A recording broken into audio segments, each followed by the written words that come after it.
Technology Solutions, which is a local computer service, computer setup, and computer coaching business. Basically, what I do is I help people set up their computers and then teach them how to use them more efficiently. I'm also the president of Rogue Valley Networking, or RVN Toastmasters, which is a leadership and communication development group, and we meet here in Grants Pass every Monday. I'm a homeschool graduate. I graduated at 16, and currently, right now, I am studying at Trinity School of Natural Health, which is a alternative health school, and have working on diplomas from there. And I've been involved in politics and been paying attention to politics since I was 10. And it really picked up when I was 12 when a certain presidential candidate ran. And I really began to pay attention to the US Constitution, to principles of conservative government, and really started to think about the future of our country. And I followed national politics pretty closely for a while. And then I began to realize, you know what? If we want to, the change that I'm looking to see is going to come from the local, it's going to come from the state area. And that really motivated me to pay attention to local politics. And I've been following local politics for 7 years now here in Josephine County and paying attention to what's going on. And one of the questions I get asked almost every time I talk to someone is, what possessed you to run for county commissioner? And really, for me, the answer is quite simple. I'm concerned about the future of this county. And I've been watching, like I said, county politics, and I realized that I could sit back and stress and stew about what's going on in our county, or I could jump in and be involved and try to make some positive impact. And that's what I'm here to do. And so that's kind of an introduction of myself and why I'm running, but I'd like to kind of get into some of the issues that I see in Josephine County and where I think our county can go.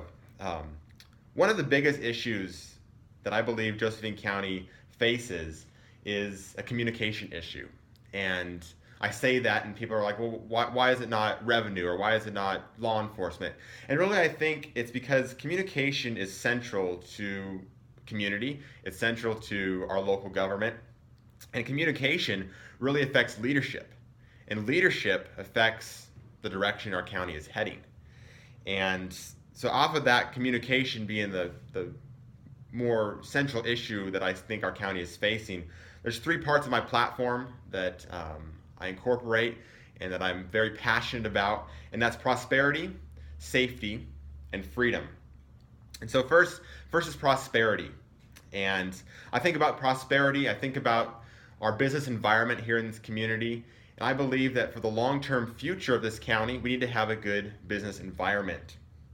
I have a unique view of economic development. Ronald Reagan once said, the 9 most terrifying words in the English language are, I'm from the government and I'm here to help. And I believe that's especially true in economic development, in business creation. I don't think it's the place of government, local, state, or federal, to be involved in creating jobs. I think the role of the government is to be involved in creating the environment or the atmosphere for business owners to create jobs, because that's what business owners do best. And I've been spending a lot of time talking to business owners, both in the city and the county, listening to what they have to say, talking about their business structures and how they're interacting with customers and consumers here locally. And I'm convinced that we can do better. We can do a lot better in what we're doing. I think there's two things that we need to do. Is first, we need to streamline and simplify the current permitting and licensing process. So make it easy for business owners or those wanting to start a business to know what they need to do to get going. And then second, I think we should be looking at ways to reduce regulations.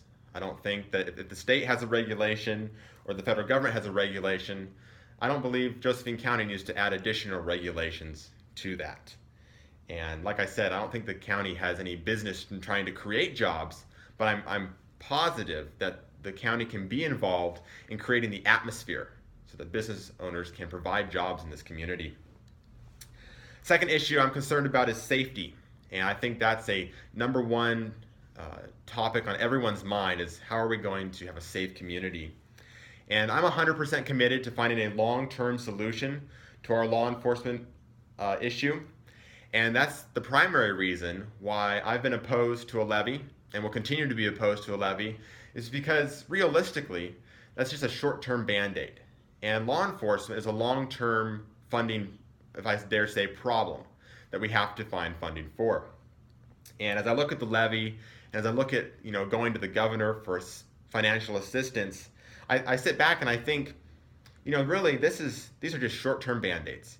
We might have 18 months, 3 years, 4 years, 5 years, depending on levy terms and things like that.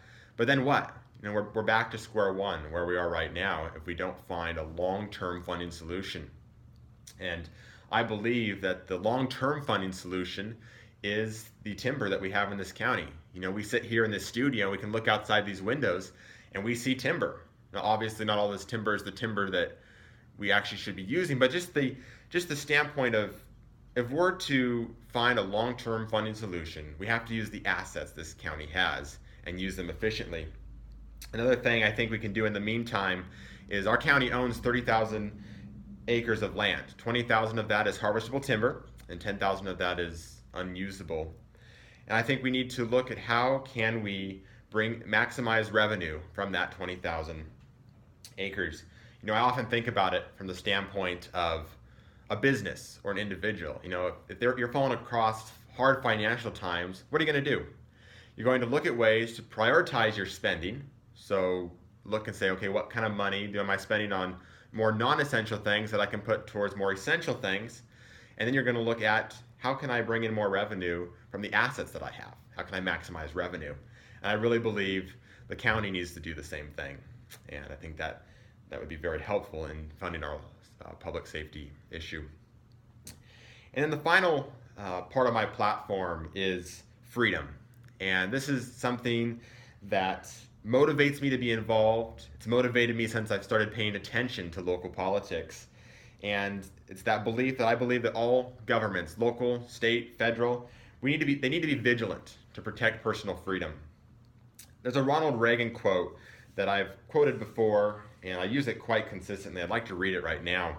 He said, quote, "But freedom is never more than one generation away from extinction. We didn't pass it on to our children in the bloodstream. The only way they can inherit the freedom we have known is if we fight for it, protect it, defend it, and then hand it to them with the well-thought lessons of how they in their lifetime must do the same. And if you and I don't do this, then you and I may well spend our sunset years telling our children and our children's children what it once was like in America when men were free." End quote. That's from Ronald Reagan. And I read that quote, and that quote inspires me. It motivates me to be involved. Right now, I'm not married. I don't have children, but I hope to at some time, someday.